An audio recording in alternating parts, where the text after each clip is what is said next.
So that it's perfect, because before we choose the exercises, we have to know what are we trying to accomplish. You know, what's the objective? And only after we have clearly defined what the objective is, should we be choosing exercise. You know, and as it says up here, the same exercise doesn't have to be used with everybody. So, a couple concepts that we want to introduce to you guys to help with the selection of exercises. The first one is you need to be strong to move fast, because you need strength or speed. The big thing that we want you to walk away with here is things with higher mass or things with higher speed are going to be harder to control. Really, the biggest thing is knowing that bigger things or heavier things, so more mass, and things that are moving faster are going to be harder to stop. And so, you know, for Ronnie, another progression, instead of having him stop quickly, we could just stick a weight vest on. And that's increasing his mass. So we haven't done anything with the speed yet, but we're increasing his mass or how much he weighs, and so that's going to make it more challenging. So bigger things and faster things are going to be harder to stop. So give me another example, other than a push-up, where that comes into play from an exercise selection standpoint. Squat. Squat. So can you elaborate a little bit? 20%. You know, it's harder to slow yourself down opposed to that. Awesome. So if you're doing a squat and you drop really quickly, at the bottom, it might be harder to stop yourself. And do you guys think it would be even harder if you had a bigger mass up top? Now you got a barbell on you? Definitely. So now it's a bigger mass, bigger speed, it can be a lot harder to stop. A lot harder means you need more strength to do that. We've been talking about the stopping, but getting going is also going to require more strength.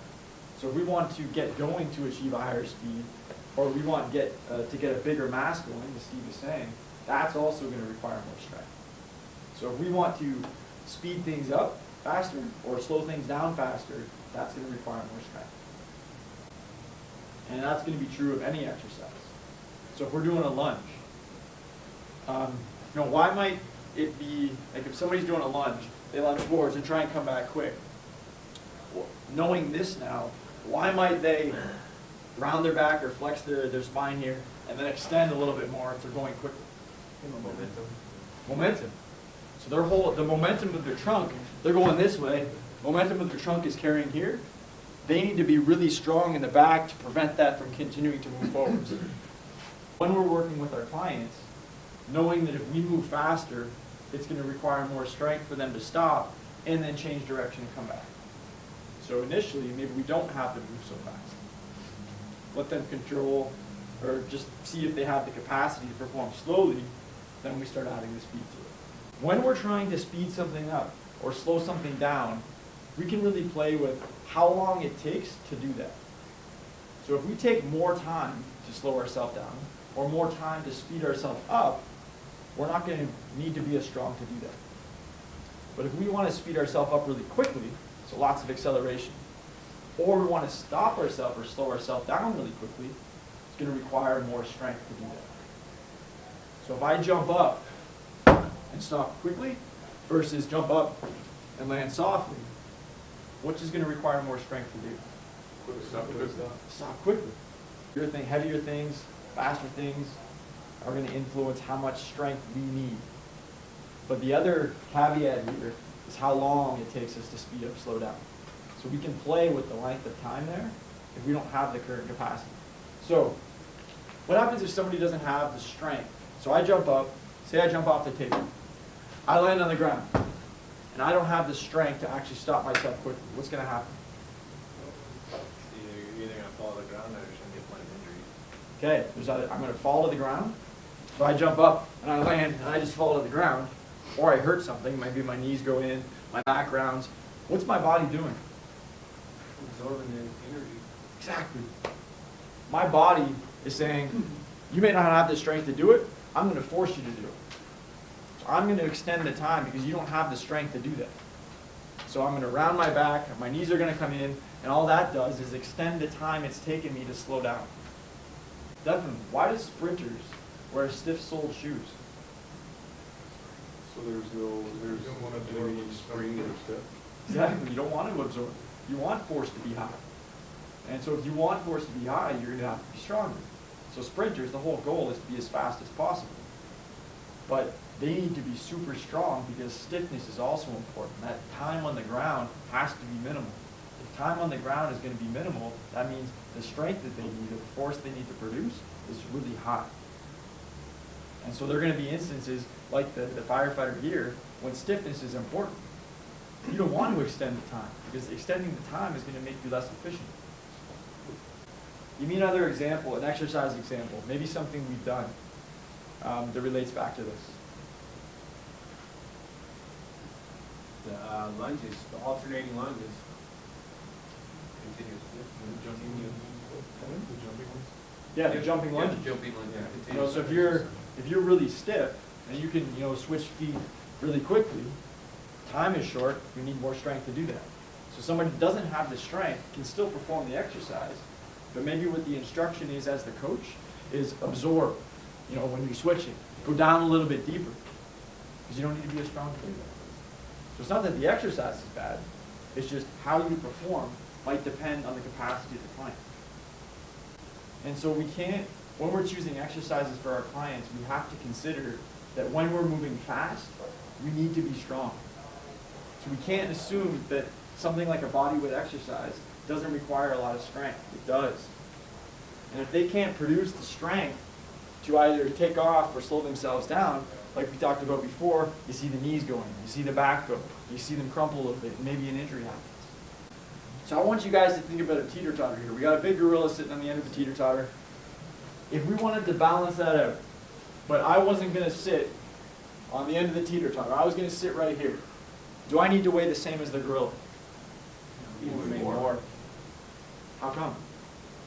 Mechanical leverage. Yeah, mechanical leverage. So if I'm going to be closer to this fulcrum right here, so if I'm going to be halfway, I need to weigh more than the gorilla does. What if I go the other way? What if I go past the end of the teeter-totter? I can do less. So really, what we're saying is the farther I go out, easier something might be. Perfect. We're going to apply this to exercise. We're going to think about the example that Matt just gave us. How does all this stuff apply? So let's take a shoulder raise. In this example, I want you guys thinking that our muscles are balancing that gorilla out. Okay, so we take the teeter-totter here. Our muscles are now going to be what balances the gorilla. So we're going to take this shoulder exercise here. So we got the teeter-totter here. The axis, or that fulcrum, is going to be the shoulder joint. The gorilla is the load that we have in our hand. Our muscles, so when I'm out here, our muscles are pulling our arm and holding our arm up. The position of our muscles can't change. They're at a certain distance from the joint. So if I move the dumbbell, if I straighten my arm and move the dumbbell away, is it harder or easier on my muscles? Harder. How else can I make it harder? More weight. Add more weight. So if I want to make it easier, what do? Bring the axis Bring it down. closer. So if I move something closer to the joint, it's going to make it easier on the muscles, even if I don't change the load in my hand. If I want to make it harder, I can go out. In this case, let's take our gorilla and the whole teeter-totter again. This time we're flipping it around, so it's upside down. The fulcrum here is the knee joint. The gorilla is now the ground pushing up on us. The ground is trying to, if I'm squatting like this, the ground is trying to turn my leg this way. That's really the gorilla. My muscles have to balance that. So in this case, what muscles are balancing the ground or the gorilla? Quads. Front of my leg. So our quads do this. So our quads extend our knee. If the ground is trying to flex my knee, the quads oppose that. So in this example, the gorilla gets farther away from the knee joint the farther I shoot my knees forwards. So if my knees keep going forwards, what is that going to do to how much my quads have to work? Goes up. If I do a regular squat, so say this guy was doing a regular squat, Steve did a regular squat. Are his knees this far forwards? No. So what does that do, and how much his quads have to work? Increases it. Decreases it. Let's go back to what Matt was doing with the push-up. So when he moves his hands farther away, right? We'll go back to the push-up. So when he moves his hands farther away, let's consider the low back of the axis here. Why is moving your hands farther away harder? Getting further away from the fulcrum. Getting farther away from the fulcrum. Has the load on the hand actually changed? No. No. So we've made something more challenging just by moving it farther away from the axis. So our abs have to work more. What if the axis wasn't the low back? What if it was the shoulder joint?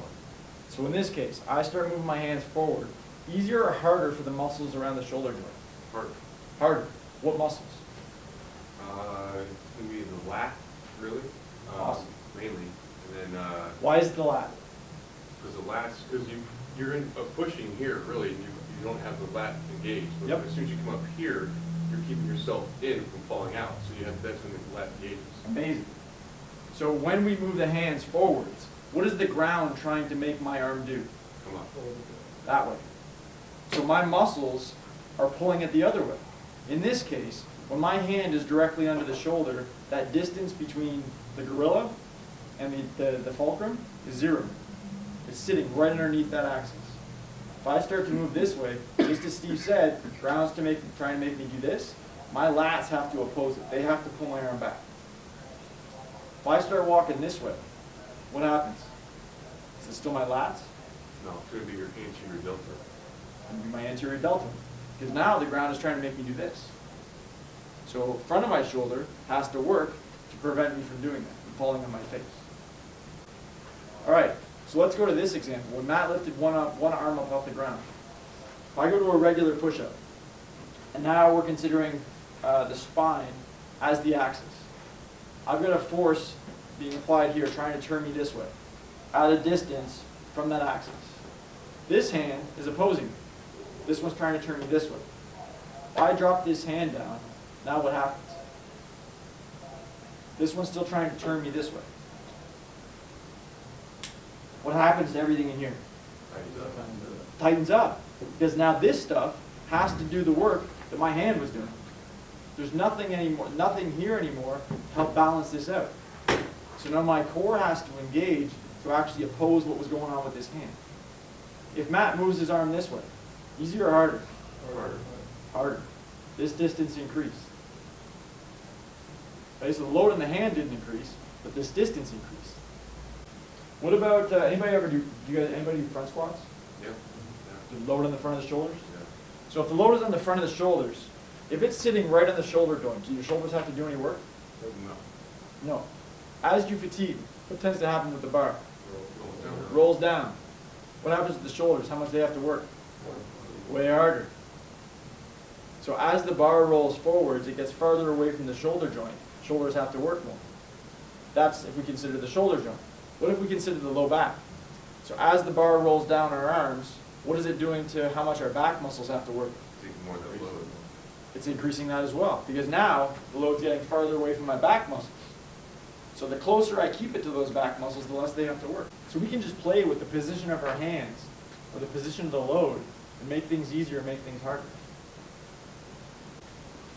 What about a situation where you're working with a group of guys at the station, you've got no equipment? How does knowing all this stuff potentially benefit you in what you can do with these guys? You got no equipment. Well, what we've learned so far, we can still give them a great workout. Okay, so just with body weight, if you speed things up, you can challenge somebody who has a higher capacity because more strength is needed to move quickly. You can also change hand positions in something just like a push-up to make the push-up more challenging. And so even if we have no equipment whatsoever, we can still give our clients strength-oriented workouts. Just by changing the speed, just by changing hand position.